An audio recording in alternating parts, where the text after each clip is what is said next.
إن الحمد لله نحمده ونستعينه ونستغفره ونعوذ بالله من شرور أنفسنا ومن سيئات أعمالنا. من يهده الله فهو المهتد ومن يضلل فلا هادي له، وأشهد أن لا إله إلا الله وحده لا شريك له،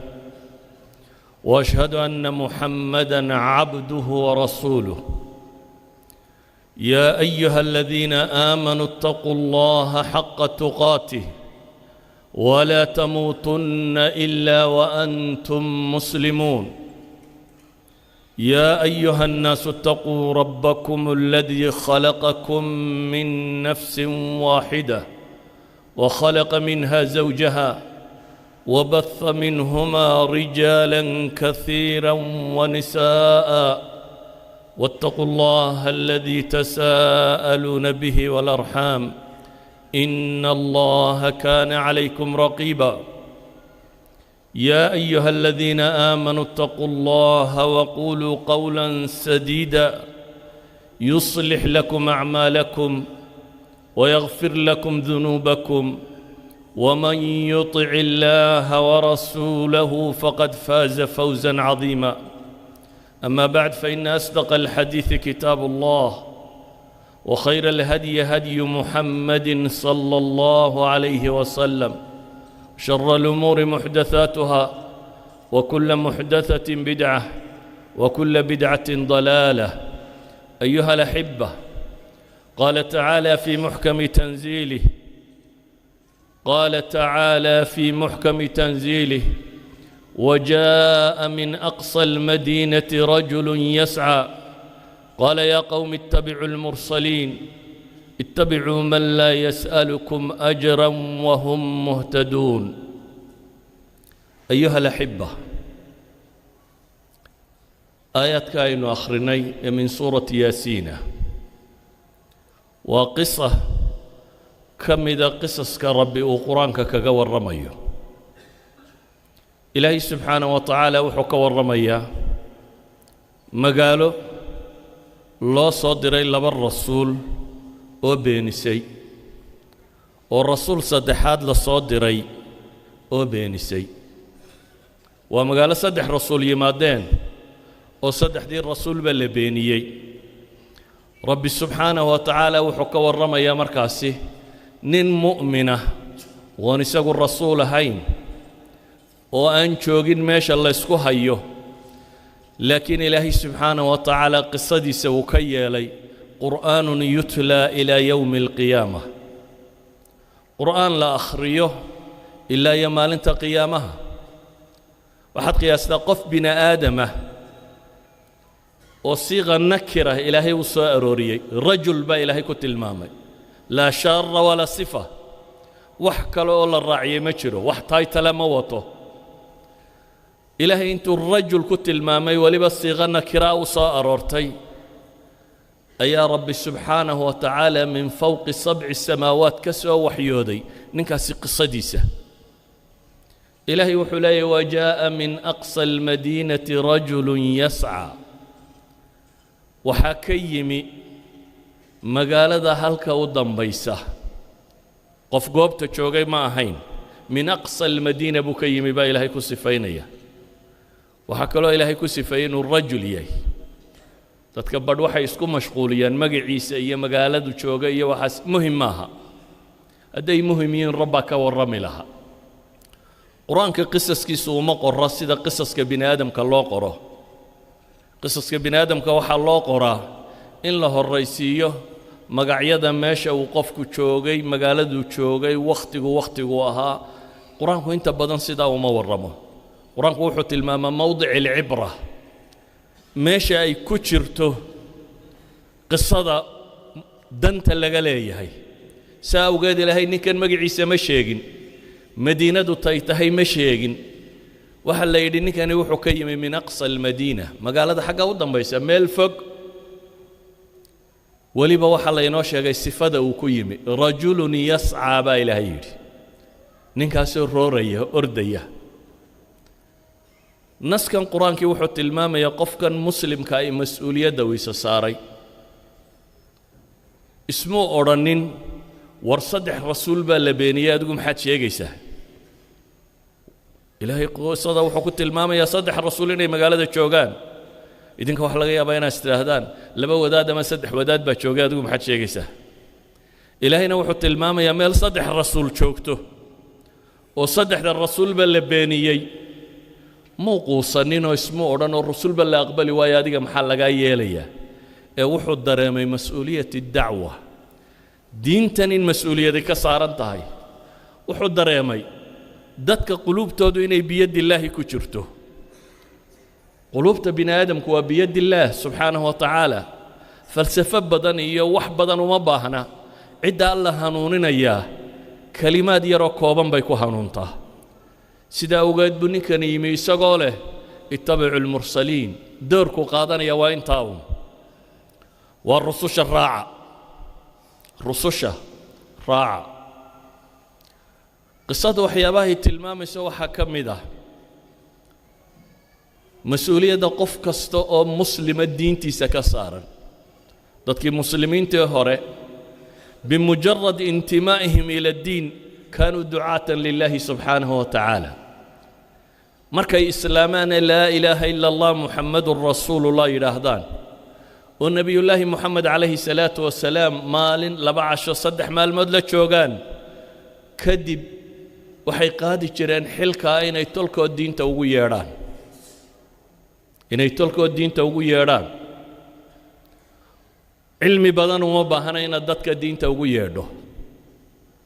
waayo diintu usuul bay leedahay furuucda culammadaa dhigta diintu usuul bay leedahay ilaahay waa keliya caabud nebi maxamed waa rasuulkiisa iyo rumee salaad tuko arkaan alislaam waa wada taqaaniin arkaan uliimaanna waa taqaaniin walaslu fi ddiini haada asalka diintuna waa taasi waxa dadka loogu yeedhaana waa taasi sidaa awgeed baa saxaabadii nebi moxamed calayhi salaatu wasalaam bimujarad ay islaamaan ayay xilka diintan qaadayeen inay muslim noqdaan oo ashahaataan ayay diinta ku qaadayeen xilkeeda bale nebiyullaahi moxamed calayhi salaatu wasalaam ilaahay markuu ku yidhi qum faandir imise qur-aanka soo degay riwaayaadka qaarkood waxay leeyihiin waa suuraddii labaad oo markaa dhowrka aayadood ee iqra ugu horreeyo qura soo degay 4 suuradood qaybahooda u horreeya ayay kullulmufasiriin isku waafaqsan yihiin inay yihiin qur-aanka intii u soo hordegtay waa iqra bismi rabbika aladii khalaq aayaadka ugu horreeya iyo yaa ayuha almudathiru qum faandir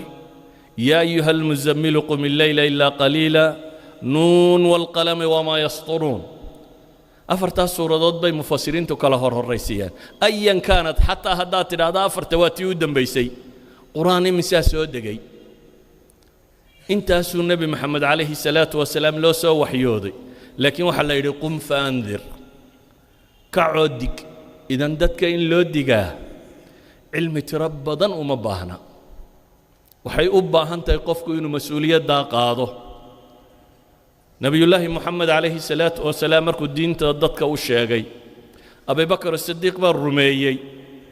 abibakar isma odhan nebigaa joogay adigu waxba ha sheegin bale culammada taariikhda qaar ka mida waxay tilmaamaan 10 lmubashiriin inta u badan inuu abibakar islaamiyey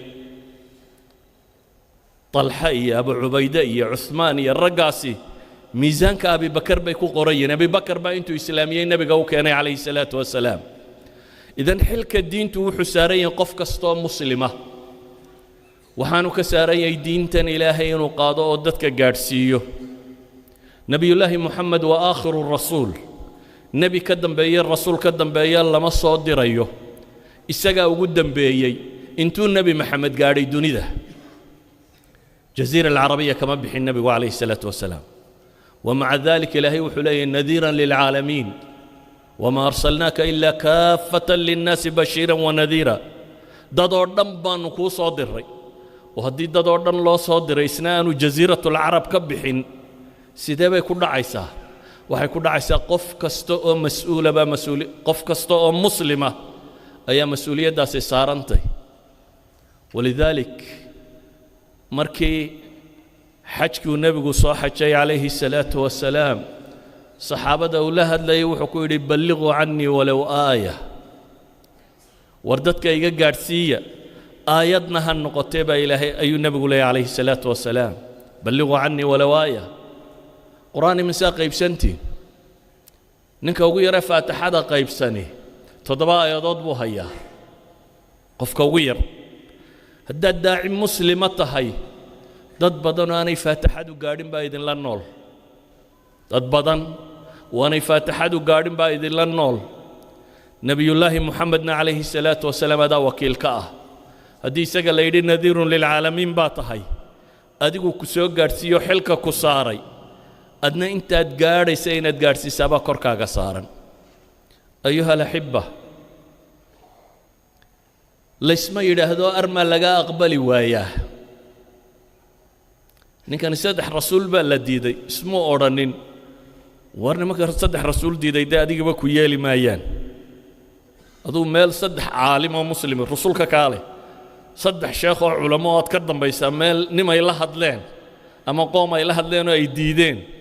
adnama u soo xaydxaydan lahayd oo mays odhan lahayd wax u sheeg mise waxaad odhan lahayd culamadii bay beeniyeenee kuwa culamada beeniyey maxay sheegayaan qof walba meel baa kelmadiisu ka socotaa ninka waayeelka ah ninka taajirka ah ninka sultaanka ah nin walba dad baa ka dambeeyo ereygiisa qiimeeya hadduu ku yidhaahdo sidaa ha la yeelaanay ku soo celineen masaalix ay ku qabaan daraaddood ilaahayna qur-aanka wuxuu ku leeyahay laa yukallifu allahu nafsan ilaa maa aataaha ilaahay cidna ma takliifinin wuxuu ku siiyey mooyaane aakhira ilaahay wuxuu ku weydiinayaa wuxuu ku siiyey maxaad islaamka ugu qabatay haddaad taajir ahayd maxaad ku qabatay tujaartaad wax u sheegi karaysay xoolahagaad wax ku qaban karaysay haddaad sultaan ahayd iyo haddaad caaqil ahayd maxaad ku qabatay haddaad aftahan iyo gabaya ahaa maxaad ku qabatay ilaahay doqonka iyo fariidka aakhira xataa isku si loo xisaabi maayo naf walba wixii la siiyaa lagu xisaabayaa qof waliba diintan markaa mas-uul buu ka yahay saa awgeed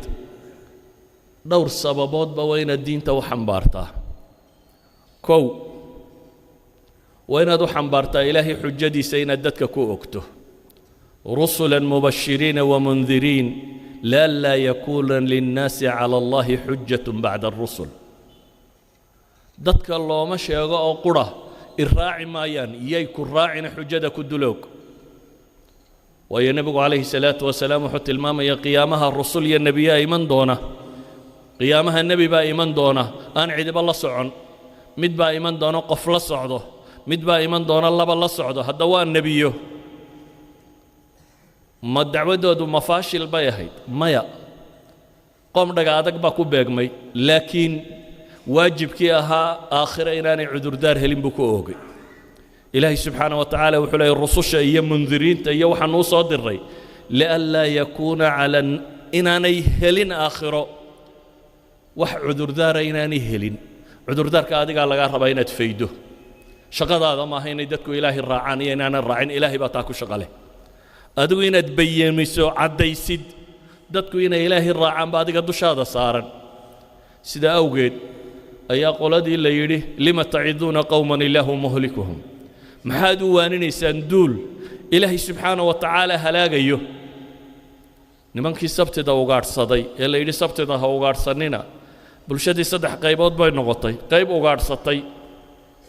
farsamo iyo xeelada intay samaysay iyo qayb tidhi war ka daaya iyo qayb iska aamustay qaybta iska aamustay in badan qur-aanku wax kama sheegin laakiin wuxuu sheegay warkoodii ahaayo keliya lima taciduuna qowman ilaahu muhlikum waa nimankani diinta waa ogyihiin in laga mamnuucayna waa og yihiin maxaa u waaninaysaan kuwan ilaahay baa halaagaya way dhaga xidheene maxay ku yidhaahdeen qaaluu macdiratan ilaa rabbikum walacallahum yattaquun waxaanu u waaninaynaa 2 shay macdiratan ilaa rabbikum aakhiro inaannu annagu xujadii ku oognay inaannu la nimaadno aan aakhiro annaga naloo qabsan dadkaa la nooshiin hadday yidhaahdaan diintu namay soo gaadhin idinkaa laydin qabsanayaa idinkaa laydin weydiinaya ma ku ogteen mise kumaydan oogin dadkani waxay leeyihiin waxaannu dadka wax ugu sheegaynaa 2 sababood macdiratan ilaa rabbikum inaannu marka hore xujada ku oogno si aakhiraan cudurdaaru helaana waanu badbaadno idan adiga badbaadadaada ku xidhan inaad dadka diinta gaarsiiso iyo walacallahum yattaquun iyo la arkay inay iyaguna ilaahay ka cabsadaan oo waanadu dhagahooda gasho labadaba waa rabnaa bay leeyihiin idan dacwada waxaa loo sheegaa inaad xujada dadka ku oogto waxaa loo sheegaa inaad adiga aakhira cudurdaar ay ku noqoto waxaa loo sheegaa dadku inay hanuunaan inagu inta badan dadku hanuuni maayo waa hanuunayaan tun baynu moodnaa inay tahay sababta wax loo sheegayo laakiin sababahaas oo dhan ayuu qur-aanku inoo tilmaamaya ayuha alaxiba ninkani mas-uuliyaddaasuu qaaday inuu magaalada halkeeda u dambaysa ka yimaado isagoo weliba rooraya warka uu sheegayaana waa kooban yahay ittabicu lmursaliin buu leeyahay ittabicu lmursaliin taariikhda islaamiga marka laga warramo in badan kutubu taariikh waxay ka warramaan kutubtana taqaaniina taariikhdu inta badan taariikh uljuyuushi waalcuruush bas boqorkaasaa joogay boqorkaasaa bedelay boqorkaa kala qabsaday boqorro iyo futuuxaad gaalaa lala dagaalamay magaalo hiblaayaa la furtay magaalo hiblaayaa la furtay laakiin taariikh ka muhiimsan baa jira oo dhul kale ku qoran taariikhi fatxi alquluub dadka quluubtooda ayaa furtay caalam alislaami min mashriqihi ilaa maghribihi dadkan islaamay askartu wax ma islaamiso askartu magaalay dumisaa ama qabsataa dad bay xoog ku qabsadaan laakiin yaa islaamiyey dadka juyuushun min adducaat baa islaamiyey dad diin waday oo dadka diin u sheegayo dantoodu ahayd inay dadka diinta gaadhsiiyaan dadkaasi in badanoo ka midi waa aljundiy almajhuul waa dadaan taariikhtuba qorin mihaalo basiitaan ku siinaya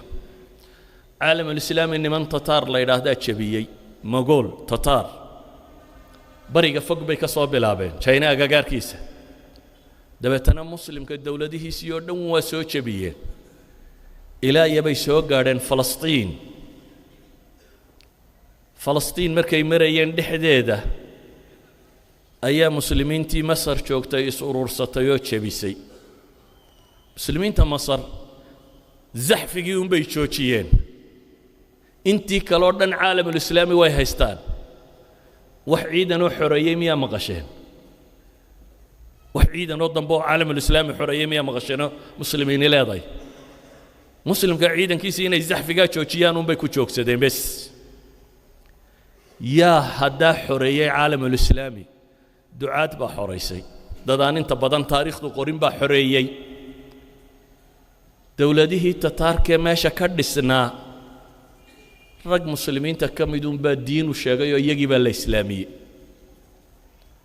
la islaamiyey dabeetana iyagii baa dib u noqday ciidamo muslimiin oo dunida dib u furta alqabiila adahabiya qaybtii waqooyiga ee raashiya qaybo badan oo ka mid iyo yurub tarbariyo dhulkan furanaysay waa dad mangooliyiin ama tataar oo dib loo islaamiyey taariikhdu ma sheegto inta badan taariikhdu ma sheegto adigu garan maysid ilmaha aad qur-aanka u dhigaysa ama dadka aad diinta u sheegayso waxaa laga yaabaa ka ilaahay dunida ku furi doonaa inuu kan yey ama kani ku waxu sii dhigay inuu yey ama kiisa shanaad inuu yahay ma garanaysid waxaad culamo maqashay yaa soo saaray shaafici yaa keenay midunbaa shaafici berigu yaraa faatixada u soo dhigay oo diinta ku soo duway oo toosiyey kii garan mayno laakiin shaafic oo dhammi wuxuu sameeyey kaa miisaankiisu ku qoran yahay idan qofka muslimka ahi ilaahay waxba kama lumaan qofka muslimka ahi wuxuu u heegan yahay adigu garan maysid nolosha cidda beddelaysa ducadda maanta joogtaa waxaa laga yaabaa inaad istidhaahdo dariskaaga dee haddaan dad badani fadhiisan ma laba qof aad wax u dhigaysaa qof qudha wax u dhig kaasi kuu sii dhiga kuu saddexaada u sii dhigaa laga yaabaa inuu furto waddankan aad joogtaan oo dhan diinteeda beddelo aduu garan maysidse yaa alla barakaynayaa ma ogid sida awgeed qofka muslimka ahi waa inuu xambaaraa diinta tan oo isku dayaa dadka inuu gaadhsiiyo mas-uuliya haadihi dacwa oo fursad kasta uu helo uu ka faa'iideeyo ilaahay qur-aanka wuxuu inoogu tilmaamayaa rusushu فرص كسيدة يوقف أيدينيين نبي الله يوسف وحبس كتشرة ولا بويلو يماده ودخل معه سجن فتيان قال أحدهما إني أراني أعصر خمرا وقال الآخر إني أراني أحمل خبزا فوق رأسي تأكل طير منه لبويل با حبس قال لك قال يوم يدوحوا يدي خيان أركيانيقو خمر ولا قاية متكي كالنا وحوا يدي أنيقو خبز مدح كسيده وشمبرعون أيام بانركي إن نبئنا بتأويله إنا نراك من المحسنين بيداهي نو شرح تأويل كالرياضة نو شاكو حنكو أرقنا قف صوبنا ونكسرنا طهي نبي الله يوسف انت أنو الرياضة ودو الشرحي وحو كبلا بينو يسوي سو شرحا يوحى آمن سيء دين الرميسي إني تركت ملة قوم دول بان كايم بيود أنا إلهي بالرميسين ومشركين وحان راعي واتبعت ملة آبائي إبراهيم وإسحاق ويعقوب آبايا شيء دين تودي توحيد كهيد بان راعي بولي مركو يسو شاقي وحو الرميسين هي وحو يهي انت أنو أفسرين رياضة دي فرصة يربو فائديستي دابا ترى مركز يا صاحبي السجن أأرباب متفرقون خير أم الله الواحد القهار ورمى إله يبضن للراعة أياه في عن مثل رب السماوات والأرض هنا الراعة با ونكسن دعوة بلابا وفرصة سؤال لو ويديي بيسكت ديا إنه كجوابه إنت أنو جواب تصينين إنه كفايديستو وحر ما يسنا إنه ضدك كانوا شرحه إمسا فرصة كصامرتين ولش إمسا تجارة لوداكتان إمسا شارتين إمسا صاحبتين إمسا اسكول وضا ديغتان إمسا جامعة وضا جوكتان إمسا اسكول الدودين إمسا وحكا ليبسا إمسا فرصة كصامرتين انتي بعد نلش هذا إلهي دينتي سوغا فايدي سوحي فرصة كصامري هذا فرص كدقالوه يدين ما دافان هذا يكون بدان تميل يرات سلادي وحبال لقيه ليا واد قطان وفنا كما تقو لكن فرصة ده الدين تمتي جابنا إنه قطنه واسكت دينا إنه يدتك الدين توشيقنا أيها الأحبة دعوتني أفرت وداد مسارة وحي سارنت قف كستو مسلمة دين تنينو حنباره قف كستو مسلمة بي سارنت هدو سلطانيي هدو مدحويني هي هدو سركالي هي هدو تاجري هي قف كسته ميل بدن أنا نيجي دغيسن بعدي لغا دغيسنيا وما odaynimo lagu qadarinaya ama hantidaada lagu qadarinaya ama booska dawladda aad ka joogto lagu qadarinaya oo dadku ay wax ka dhageysanayaan aakhira ilaahay uu ku weydiinaya diintii maxaad ugu qabatay waxaan ku siiyay waxaad haysatay maxaad diintii ugu qabatay ninkaas muslimka ah rabbi quraankiisa uu ku qoray ee ila qiyaam saaca quraanka inuu ilaahay ugu dhawaanayna akhrinayno وأنا لقيت الماما وين يريد تبع المرسلين والرسوش الراعة بكيري رسوش راعة إلهي الله توبت كانوا قدام دفل ويدست الحمد لله رب العالمين ولا عاقبة للمتقين ولا عدوان إلا على الظالمين وأشهد أن لا إله إلا الله وحده لا شريك له وأشهد أن محمدًا عبده ورسوله وصفيه وخليله يا أيها الذين آمنوا اتقوا الله حق تقاته ولا تموتن إلا وأنتم مسلمون ومن يتق الله يجعل له مخرجا ويرزقه من حيث لا يحتسب ومن يتوكل على الله فهو حسبه إن الله بالغ أمره قد جعل الله لكل شيء قدرا ورضي الله عن أصحاب رسول الله أجمعين أيها الأحبة إلهي سبحانه وتعالى قصة نكاس وحي نوغت المامي اتبعوا من لا يسألكم أجرا وهم مهتدون والراعب يريد أن أجرد ويدي سنين هاي علماء يراهدان أحسن وسيلة للدعوة وين أتقفك الدنك لهين أدو قفك كوتهمه إن أد منصب يا ماموس كدونيسو إن أد لعقي حول كدونيسو inaad jeebkiisa ku baaranayso waxay u badan tahay inaanu hore ku dhageysanin walidalik ayuu ninkani markuu tolkii la hadlayay wuxuu leeyahay inay hanuunsan yihiin wuxuu ka horumariyey inaanay dan kala lahayn ittabicuu man laa yas'alukum ajran ajar adduun inaanay idinka doonaynin maxaynu diinta u sheegaynaa inaynu aakhiro ku badbaadno inaynu ilaahay ku raalli gelinno inaan ilaahay ajar kaga helno walidaalika baa ilaahay rusushiisa markuu ka warramayo fii suurati shucaraa ama suurka kaleba fattaquu llaha wa atiicuun markay yidhaahdaan maxay ku xigsiinayaan wamaa as'alukum calayhi min ajrin in ajriya ilaa calaa rabbi alcaalamiin wax ajara idinkama doonayno iyadoo ilaahay og yahay rusushu inaanay dadka jeebkooda doonaynin ama waxba inay ka qaataan aanay doonaynin ayaa waxa la yidhi dadka waxaad u caddaysaan qul aayaadka kale dadka waxaad u sheegtaan baa la leeyahay inaydan wax xoolaa ka rabin wax ajara inaydan ka doon wahada huwa alaslu liddiin asalku diintu waa in ilaahay loogu dhowaado nacam haddii ninka sheekha ahi aan jeebkiisa wax ku jirin habeen iyo maalinbana uu carruurta qur-aanka u dhigaya ama kan wax dhigaya wax la siiyo weeyaan laakiin intiinan kale xoogsata idinka ajar dooni maysaan miya ama se dacwa idinma saara miya intiina xoogsataa weedhoodu ka geli og tahay dadka intaa ajarka ku siisaan kana shaqa uga dhigtayna waxa moodaysaa inuu shaqaysanayo oo xoogsanaya dee waa wadaad xoogsanaya laakiin asalku waxa weeyaan diinta inaan laguba xoogsanin baa asal ah asalku waxa weeyaan dadku inay dareemaan inaad diin wadde inaad jeebkooda baadhanaysa inaanay moodin asalku waa kaa asalku waa inaad waxaad sheegayso janno ku raadiso nabiyullaahi moxamed calayhi salaatu wasalaam markii baycat alcaqaba athaaniya saxaabadii ansaartu marka u yimaadeen ay heshiiska la galeen heshiis bay la galeen ah inuu soo hijroodo oo markaasi ay ka mancinayaan waxay naftooda iyo maalkooda iyo dumarkooda iyo carruurtooda siday u ilaaliyaan si la mida inay u ilaalin doonaan nebiga calayhi salaatu wasalaam weliba iyagoo og saxaabigu ugu yaraa markay sidhaaheen nebiga baycada la gala wuxuu yidhi war suga war haddaa nebi maxamed qaadataan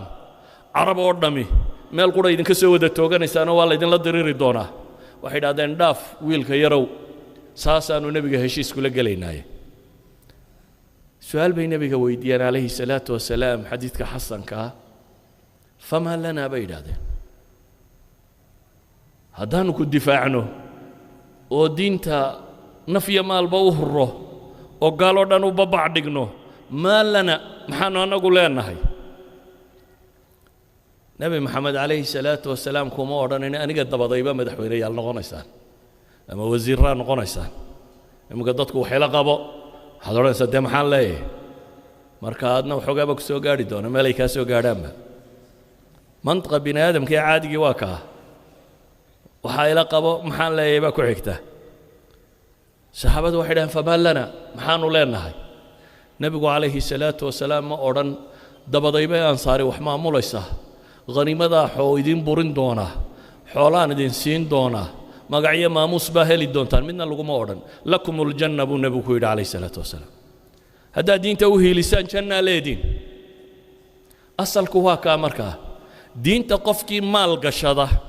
caqli gashada xoog gashada ilaahay buu wax ka raadinaya subxaanahu wa tacaala rabbi subxaanahu wa tacaala buu wax ka raadinaya ma aha meel loo soo shaqo taga asliyan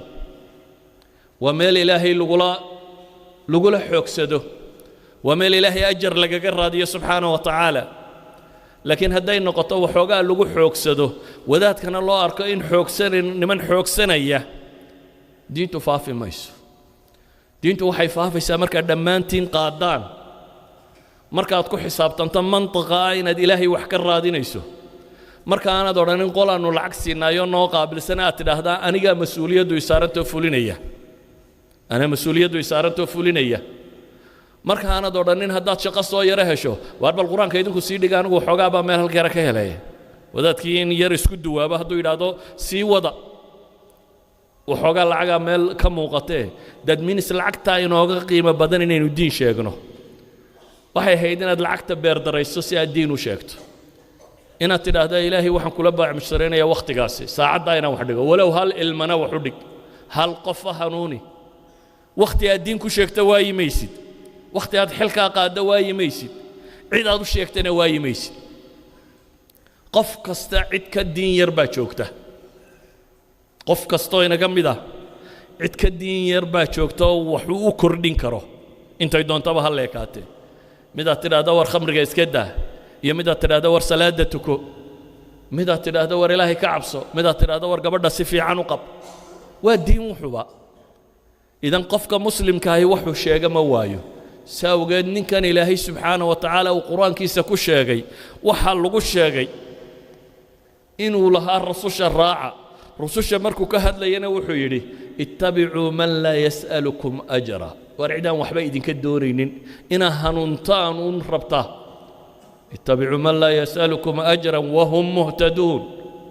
inaanay wax idinka doonayn waxa u raacsiisan dariiqa saxaa bay hayaan wakhtiga kooban daraaddeed qisada wadi mayno laakiin inta ugu dambaysa aan akhriyo qiila adkhuli iljanna ninkani dadkii xujada wuu ku oogay mufasiriintu waxay yidhahdaan isna waa la dilo waxba lagama dhegaysanin dabeetana toos baa ilaahay u yidhi janno gal qiila adkhuli iljanna shahiid baa tahay gal jannada baa la yidhi markuu jannada galay muxuu ka fekerayey adiga haddaad dad diin u sheegto ay ku dilaan inay ku dilaan daayo hadday ku yaracayaan ilaahu kuwan halaag inaad tidhaahdo habaartantaa laga yaabaa ilaahay wuxuu ka warramayaa ninkani markuu dhintay ee aakhiro qabtay siduu u fakerayay caqliyaddiisu waxay ahayd yaa layta qawmi alla jeclaan lahaaya buu leeyahy tolkay inay og yihiin sida rabbi iigu dambi dhaafay wayana hanuunaan weli isagoo aakhiro sii jira nimankii dilay ma laha ilaahayow kuwaasi dartaa bay noo laayeene cadaabka ka gure wuxuu leeyahay alla jeclaan lahaayee tolkay inay diinta qaataan oo ay gartaan sida rabbi aniga igu naxariistay macnaheedu waa maxay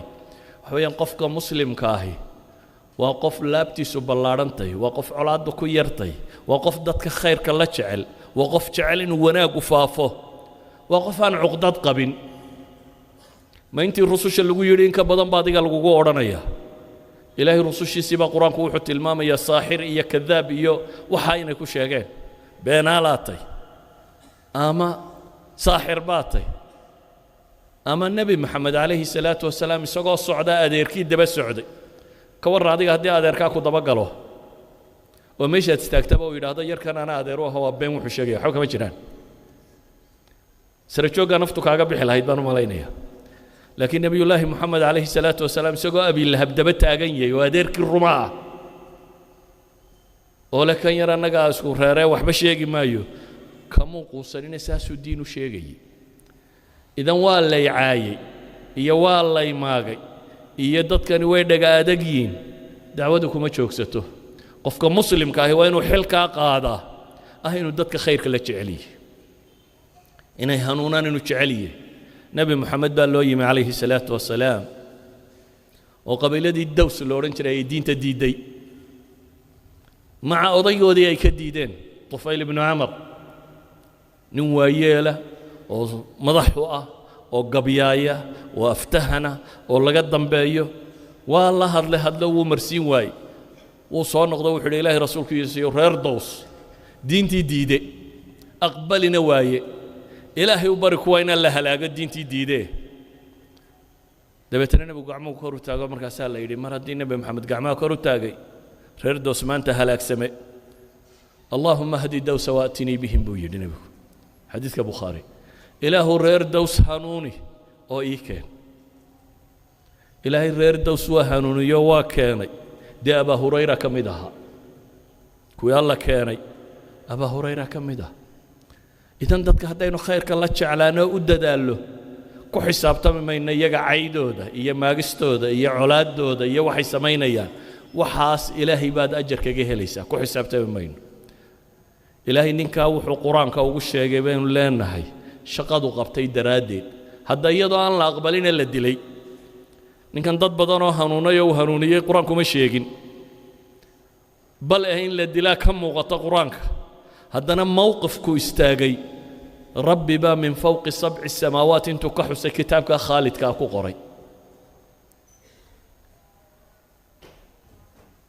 سأوجد نبي الله محمد عليه الصلاة والسلام هدات شعشة جدك سقاط إلهي سبحانه وتعالى هدات ربطين وكشعلاده إلهي يدتك يسوير مخلوقات كاسي ربي قد كحدين يعبدان نبي محمد عليه الصلاة والسلام هل وصلي اللهم أرنا الحق حقا وارزقنا اتباعه وأرنا الباطل باطلا وارزقنا اجتنابه اللهم اغفر للمسلمين والمسلمات الأحياء منهم والأموات اللهم اغفر للمسلمين والمسلمات